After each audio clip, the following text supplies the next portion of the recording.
Good morning everyone. In this video, we will see why is 0 factorial 1. Before understanding 0 factorial, we will see what exactly is a factorial.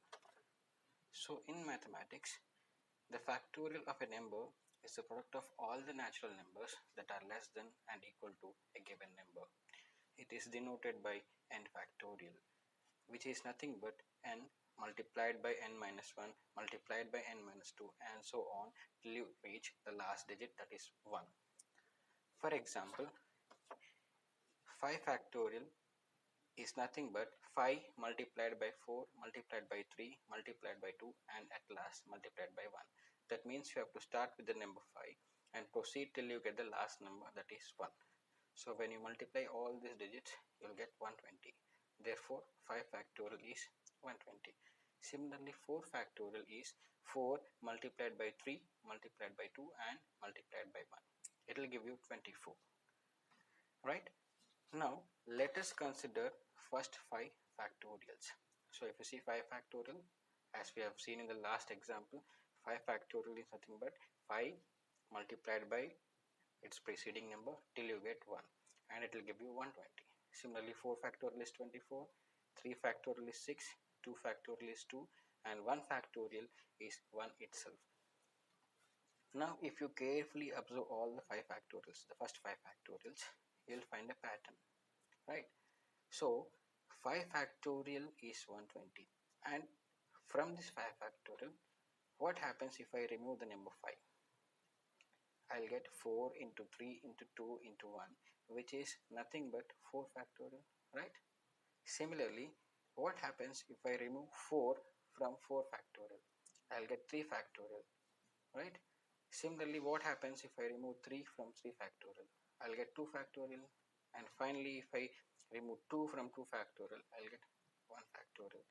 That means if I remove the same number, that is the n, from n factorial, I'll get n minus 1 factorial. So to get a better understanding, let us see.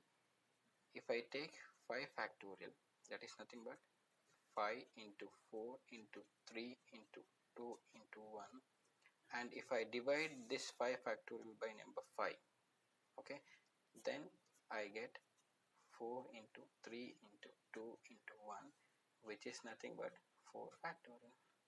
That means, can I say that 5 factorial by 5 gives us 4 factorial? Yes, right. Similarly, if I divide 4 factorial by 4, that is 4 into 3 into 2 into 1, which is 4 factorial, by 4, and if I cancel off the 4, then I get 3 factorial, which is nothing but 3 into 2 into 1, right? Similarly, if I divide 3 factorial by 3, I get 2 factorial, and finally if I divide 2 factorial by 2, I get 1 factorial. Fine, I hope you are following this. And finally, here comes our answer. 1 factorial by 1. Can you guess what is the answer? Absolutely right. It is 0 factorial. Because we have seen 5 factorial by 5 will give you 4 factorial, which is nothing but 1 less than 5. In the same way, 1 factorial by 1 will give you 0 factorial because 0 is 1 less than 1. Now if you simplify this equation, you will get 1 factorial by 1, which is nothing but 1 by 1 is equal to 1. Therefore, we can say that 0 factorial is equal to 1. Thank you. I hope you understood the video and welcome for any suggestions.